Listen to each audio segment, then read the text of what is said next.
Ito na nga ang another kitchen ulit. Magsiswimming kami at mag-enjoy! Oh my gosh! Ang ganda! Even rooms talaga, Instagrammable. Ewan ko na lang talaga kung hindi pa kayo ma-happy dito. For today's vlog, ayan, nandito tayo sa binook naming villa dito sa Tagaytay. So bago ang lahat, itutour ko muna kayo. Let's go! Pasok po!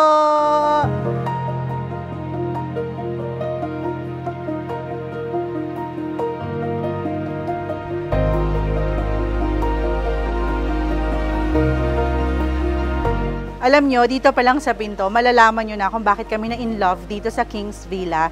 Tignan nyo naman, ang ganda ng pathway, may garden dito, ang laki ng space, and then dito, bubungad na agad sa inyo itong open area natin na kitchen. So, nakapag-unload na rin kami. Tara! So, nagkagutuman, late lunch na actually. So, nandito na sila mama. Malaki yung space dito, may table tayong malapad din. Then dito, meron tayong dirty kitchen, may hugasan. Syempre, gusto ko lang din magpasalamat sa Doña Desserts Fairview.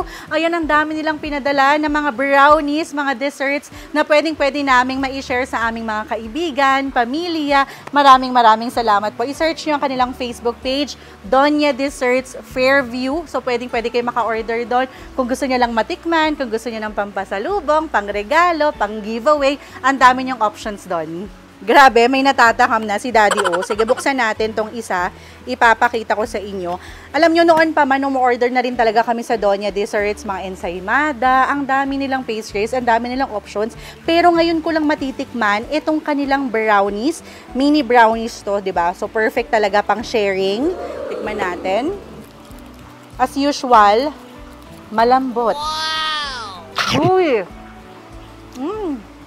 Ang sarap. Yummy. Ang daming flavors. Ito rin talaga yung nagustuhan namin dito sa King's Villa kasi ang daming tambay spot. Ibig sabihin, marami rin tayong photoshoot spot dito na magagamit.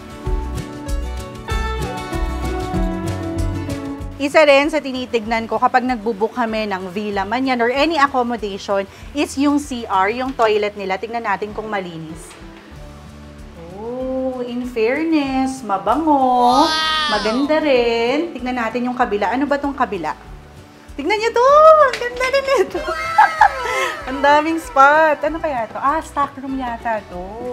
And even to. Stock room din yata to. Sige, punta naman tayo sa kabila. Isa to sa best part. Tara, pasukin natin. Let's go. At ito na nga ang another kitchen ulit. So, pasok tayo. Isa pa pala ha, tignan nyo. So, pwedeng naka-open lang siya. So, para hindi malangaw. Meron ding net. Tignan nyo kung gaano kaganda itong interior. Pwede ka ditong mag-video okay. Tapos meron ulit sofa, chilling spot. And dito naman yung dining area. Malaki rin. Ang ganda ng pagka-wood. O diba, dito pa lang sa interior, kung sakali mang umulan, panalo na tayo sa interior, pwedeng-pwede pa rin makapag-photoshoot.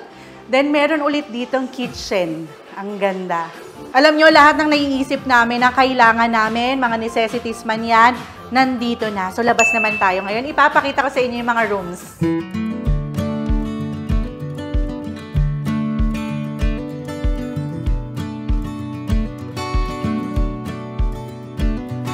Dito naman tayo ngayon sa aming master's bedroom. Dito kami magsistay ni Daddy O. Let's go! Ang spacious, ang bango, ang gaganda ng furniture, even ng bed, ang ganda. Then may mini sofa din sa gilid, may carpet na rin, and ang laki ng mirror. May wardrobe area, tingnan natin ang bathroom. Dahil isa to sa pinakamagandang nakita ko. Oh my gosh! Ang ganda! Nakita ko na to online ha, at na-amaze na ako online. What more pa sa personal? Ang ganda! Bato talaga. Daddy O, alam mo na ang gagawin. Bigyan mo na magandang roll.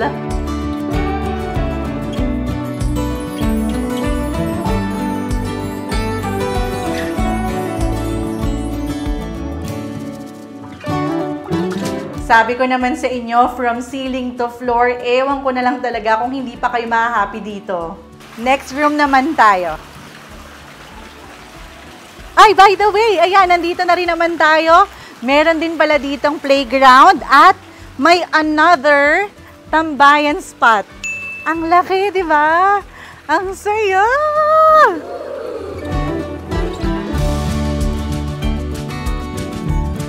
So, tapos na tayo dun sa kitchen, then sa master's bedroom, second room naman tayo. Pasok. Ay, ang ganda rin. And lahat pala ng mga rooms dito, ha, air-conditioned po. Ang linis, ang bango, may naka-ready ng towel. Meron na rin tayong kumot. Ayan, pasok tayo dito sa CR. Meron ding napakagandang mirror. At anong itsura ng bathroom? Malinis din. Mabango. Take note, hindi po ito sponsored. Nagbayad po kami. 4 days ang binook po namin. Ang ganda. Matutuwa yung mga guests namin. Yung family namin, dito rin magsistay. Kaya matutuwa sila. Promise. Ngayon lang din ako naka-encounter ng lahat ng rooms merong net. Talagang naisip nila na medyo malumok talaga dito sa Tagaytay. So, punta naman tayo dito. Mamaya ako ipapakita sa inyo tong pool area. Then, konting lakad lang din. Dito naman ang ating third room. O, di ba perfecto lalo na sa mga barkadas, families, magkakatabi, pero hindi kayo masisikipan. So, dito naman tayo. Meaning nyo, ang ganda rin. So, dito naman bunk beds.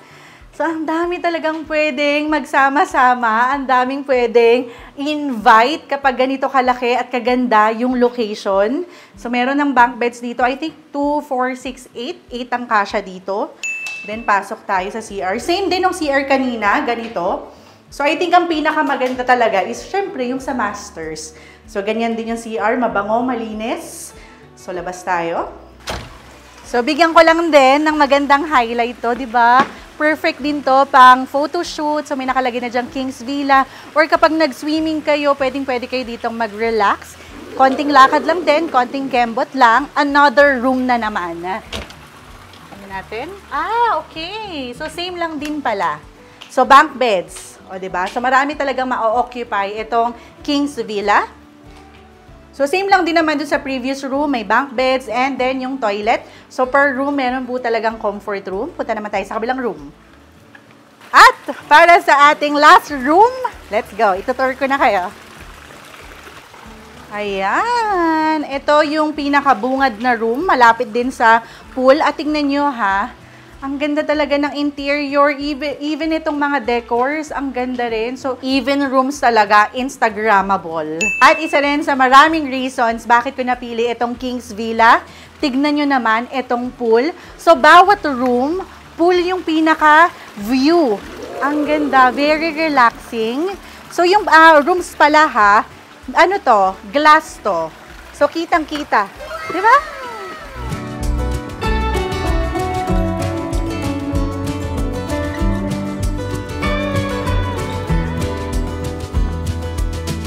Hinihintay ko na lang yung mga pamangkin namin and si Little Miss O for sure mag-e-enjoy dito. Magsi-swimming kami at mag-e-enjoy!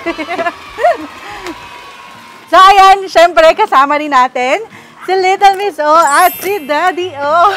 Ayun. And kaya syempre tayo na dito. Bakit? Bukas na yung big day namin. Yes.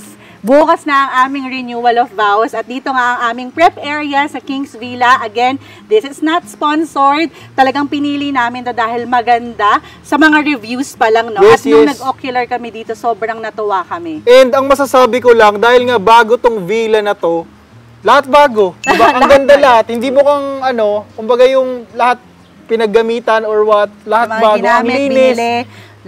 Yung mga halaman, maganda. Tsaka yung mga nag-a-assist dito, sobrang hands-on sila kasi alam nila na ikakasal yung mga nagbubuk dito o kaya may mga big event. So, sobrang assist talaga sila, no? At ang maganda pa nga dito, para siyang villa talaga ha. Kumbaga may Kings Villa and may Diana Garden. Doon sa Diana Garden, nag-book naman yung mga abay namin, bridesmaids and yung groomsmen. Nandun naman, so later on ipapakita rin namin yan sa inyo. At abangan nyo rin ang aming update sa aming social media platforms, Facebook, TikTok, Instagram. Mag-a-upload kami ng mga pangyayari sa aming wedding. And para lang sa mga magtatanong or sa mga gustong malaman, yung capacity nito, ipapop na lang namin dito. Ayan. yung capacity nito, ipapop na lang namin dito. Ayan.